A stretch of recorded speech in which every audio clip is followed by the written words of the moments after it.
Ladies and gentlemen, Paul Leslie presents. And now your host, Paul Leslie. Ladies and gentlemen, it is a great pleasure to welcome our special guest, David Krakauer. Thank you so much for joining us. Oh, thank you, Paul. My pleasure. We're going to talk about this new album of yours. It's called The Big Picture. It's very interesting. It's where music and movies meet. So tell us, what gave you the inspiration to make an album like this?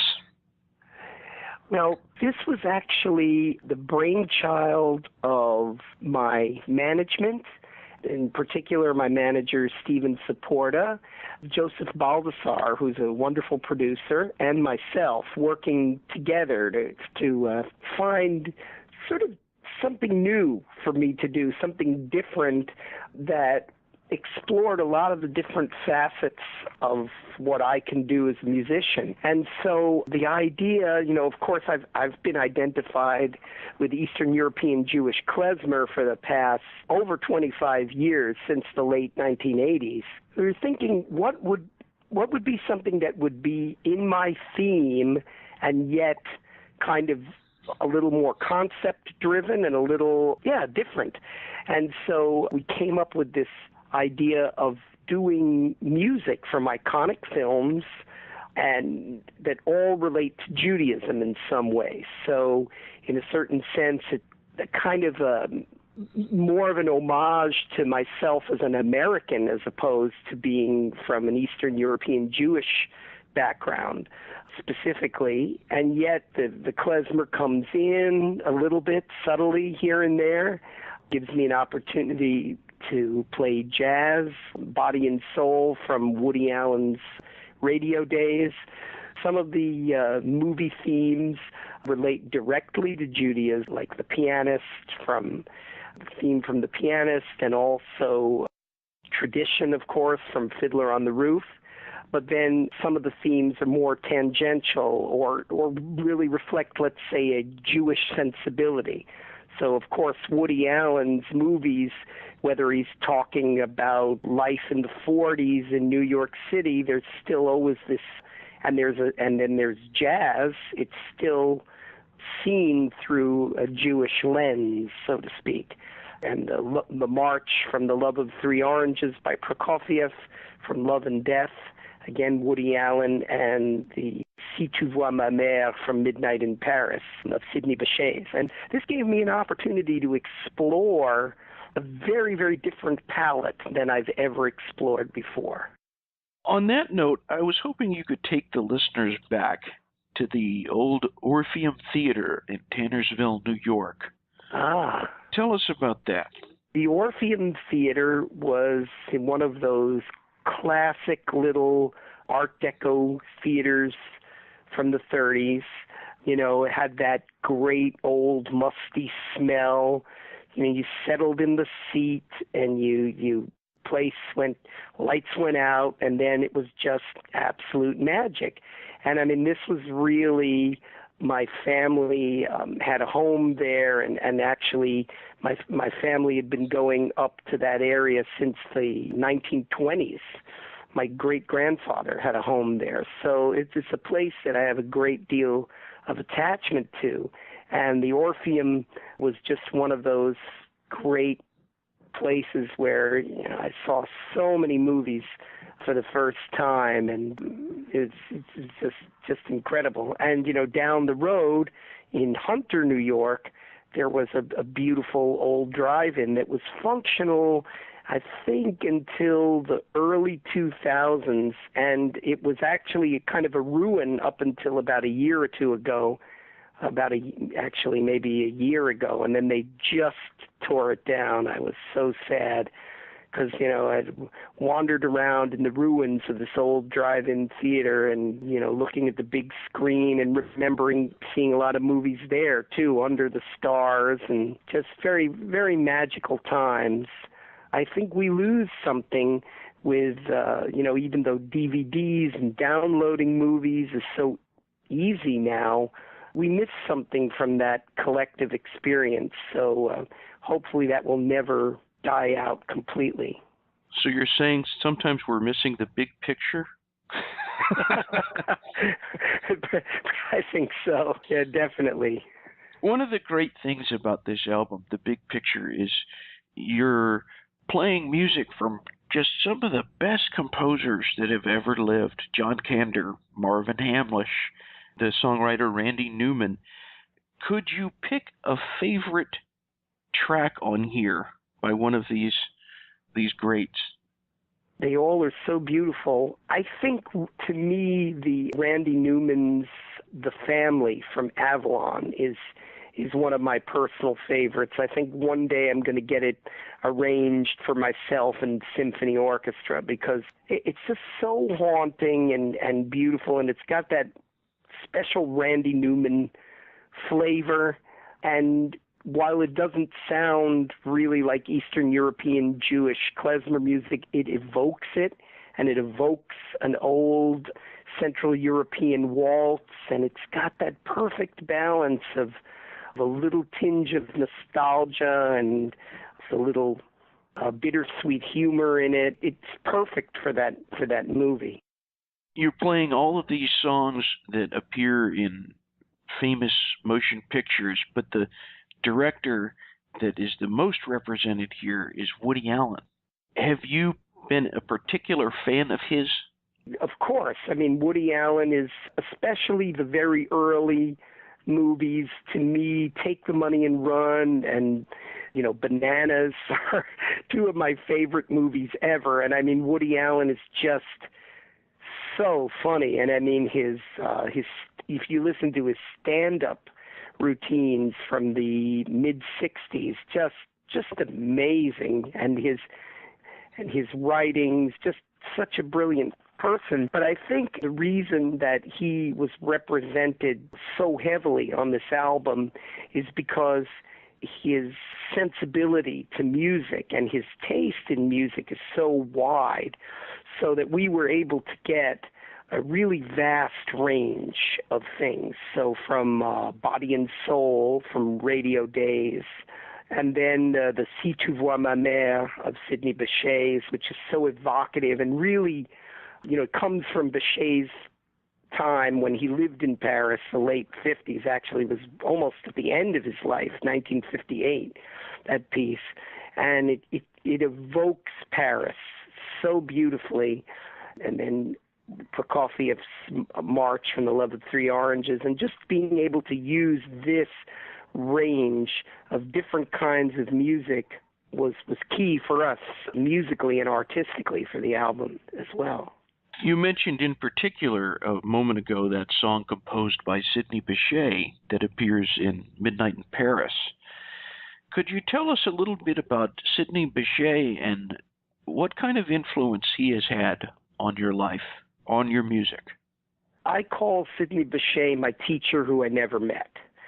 And when I was about 11 years old, I got an LP of Sidney Bechet's Bechet of New Orleans on the old RCA Victor vintage series. And the first cut was I Thought I Heard Buddy Bolden Say with Jelly Roll Morton from 1939. And Bechet's sound just comes soaring out of that disc.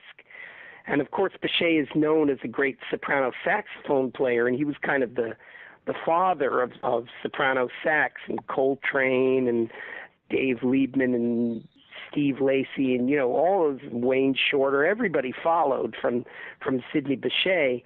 He was also an incredible clarinet player. And his records, particularly from the late 1930s, are amazing. And he could just make the clarinet talk in a special way. He had special fingerings that he used and things that he did with his tongue position. But I think that when I heard him when I was 11, I said to myself, wow, this guy, this is not just music. This is somebody communicating on the highest level. And I said, that's what I want to do. And so for me, when you have an influence that profound, it's not just like, wow, they can play fast or they can play high or they have this kind of tone. It goes beyond tone. It's something about a person's spirit a person's wisdom and insights. And I think that that's always been what I aspire to as a musician myself, to tell stories. And Sidney Bechet taught me that absolutely quintessential lesson. And then I went on to really become a great fan of jazz, as, you know, in addition to playing it and exploring it, just going on to listen to all the greats like Louis Armstrong, Coleman Hawkins, Henry Red Allen, Billie Holiday, Coltrane, all the greats, Lester Young, Charlie Parker, to really explore their music and really check out how each one of them, I think of them more like philosophers really than musicians. They tell a story and they convey a whole world. That's been that great passion of my life, exploring jazz, and it all started with Sidney Bechet. You're touching on something really interesting there, in that a lot of these great instrumentalists, these great composers, they have always kept in mind a story. And a lot of people that maybe aren't as interested in jazz, they don't think of that music as being something that tells a story. Mm. How important do you think it is to keep the story in mind when you're performing? It's an interesting thing. I mean, it's not a literal, like, one isn't telling like a literal story, you know, once upon a time, et cetera, et cetera. It's more like, I think it's a question of sort of going into a zone and going into a feeling, into a deep feeling, and portraying things, you know, and it's going to be different for me than it is for each and every audience member. And it's always interesting to talk to the audience. People will say, I felt it this way and I heard it this way. The point is to make people feel. There's a lot of music out there I listen to and I don't feel a thing, because the people are so involved in the pyrotechnics of it, and they don't go to the essence of music. And I work with a lot of young people, a lot of students all the time, you know, and telling them, you know, you got to find the feeling, you got to catch the mood, and that's the story that we need to tell. When somebody listens to this album, The Big Picture, what do you want the listener to get out of that experience? You know, it's again, I think everyone will take another thing from it. But when I heard the final product, you know, after we had gone through the whole thing, recorded it, mixed it, chose, there were a few songs that we didn't include in the album that we include in the show, just because of, you know, to try to make an album have a nice flow. And some of the songs, you know, whatever, slowed it down, or so we needed to find a good pace. And so when we chose everything and it was finally mastered and I sat back and I listened to the whole thing, I thought to myself, wow, this is the story of my family and life, our life in America, you know, especially touching on that Randy Newman song from Avalon, which is about a Jewish family arriving in America.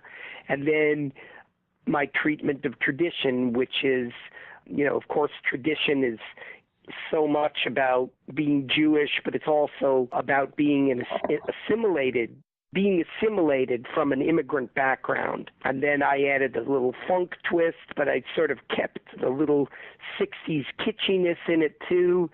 So just playing with that a little bit. So that I kind of said, wow, seems to be sort of this portrait of coming from an immigrant background and overcoming hardship.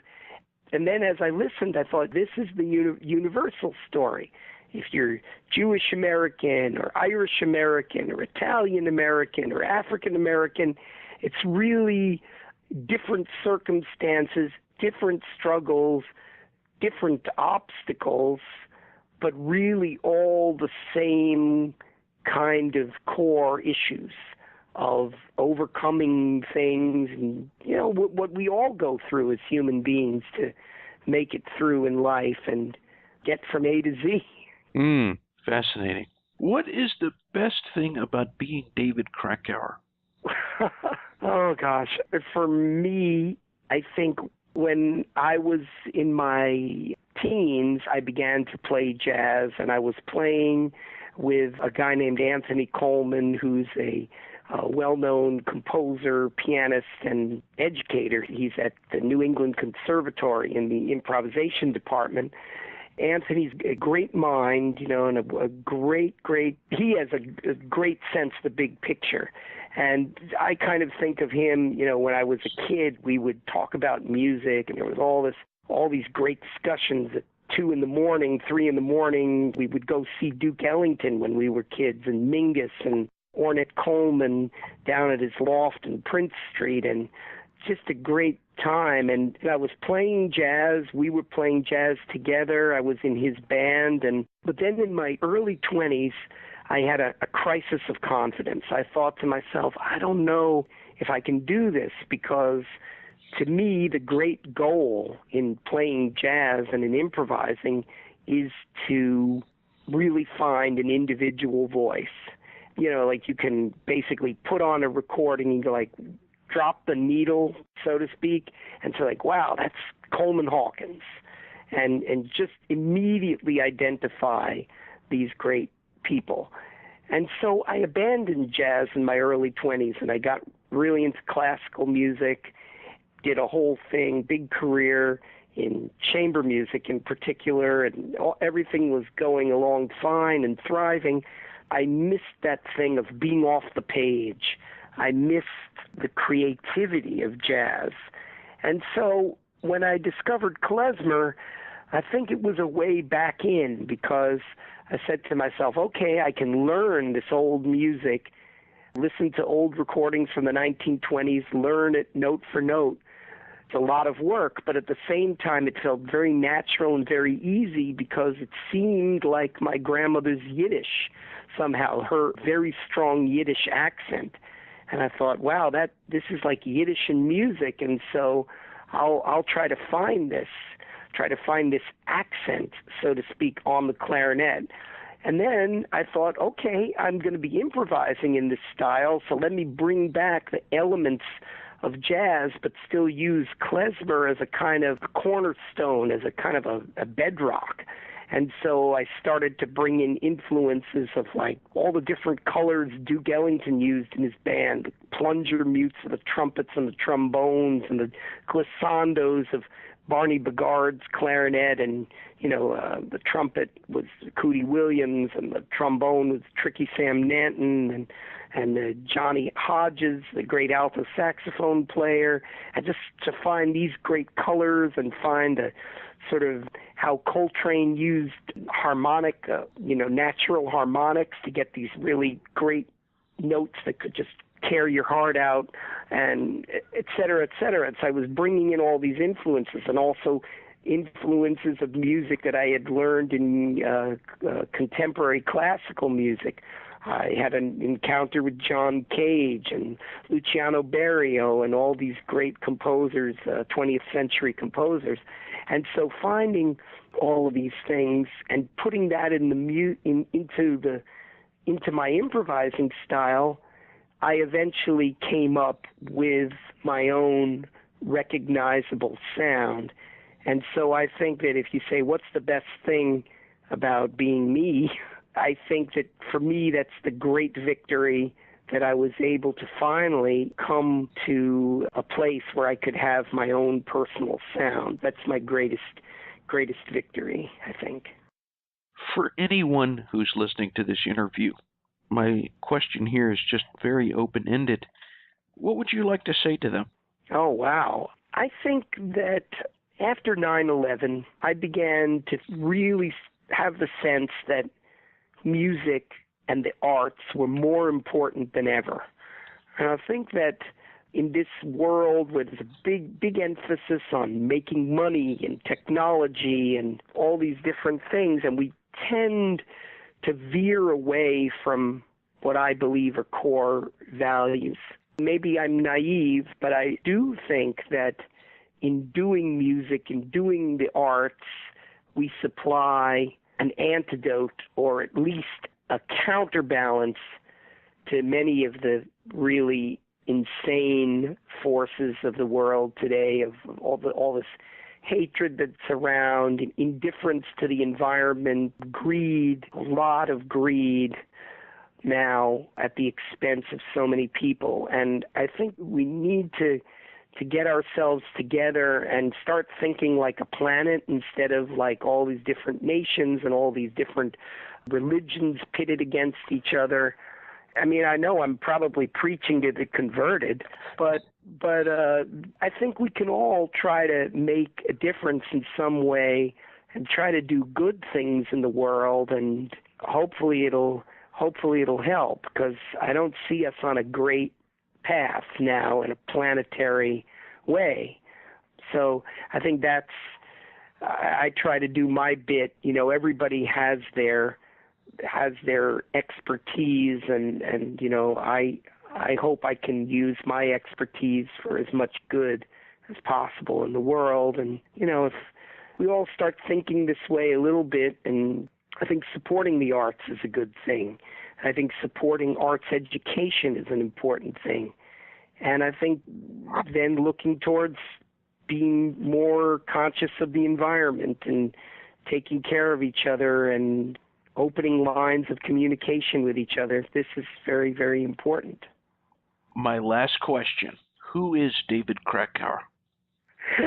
Well, in what sense? I mean, somebody would say, oh, David Krakauer is the clarinet extraordinaire. But how do you view yourself? Who are you at heart? Who am I at heart? Well, you know, that's a long, I mean, we could spend hours on that, as with any person. But I consider myself somebody who has worked hard at what I do. I have spent a lot of time in my life trying to better myself as a human being, and trying to, I guess I have a responsibility as a musician, as someone who goes out in the world, you know, a public figure of sorts in my own sphere. And so I think that I like to try to get to know people and to be an open person and share what I have. I mean, I think that a lot of times people might say, oh, you play music that's part of your culture, you know, Eastern European Jewish culture. And so I like to think of that as a kind of an open door message, that I'm not standing behind a wall, waving a flag, preaching an ideology. I just want to say, here, the door's open. This is my culture. Come in. I'm proud of it. I'm also reflecting that this is a culture that's moving and that's changing and that's evolving, and that we should be all open to movement and to change and to self-betterment. And, you know, I consider myself a normal person, but I've had a lot of luck being able to play the clarinet and having a knack for it, having a gift for it. And that's something that I'm really grateful for every day, because it's great to find something in life that you love, and I never, ever take that for granted.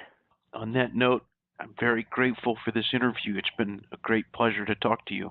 An honor. Thank you, Paul. Thank you so much. All right. Well, you have a wonderful day, and I appreciate this album very much. Thank you so much, and looking forward to staying in touch. All right. Godspeed. Okay, you too. Take good care.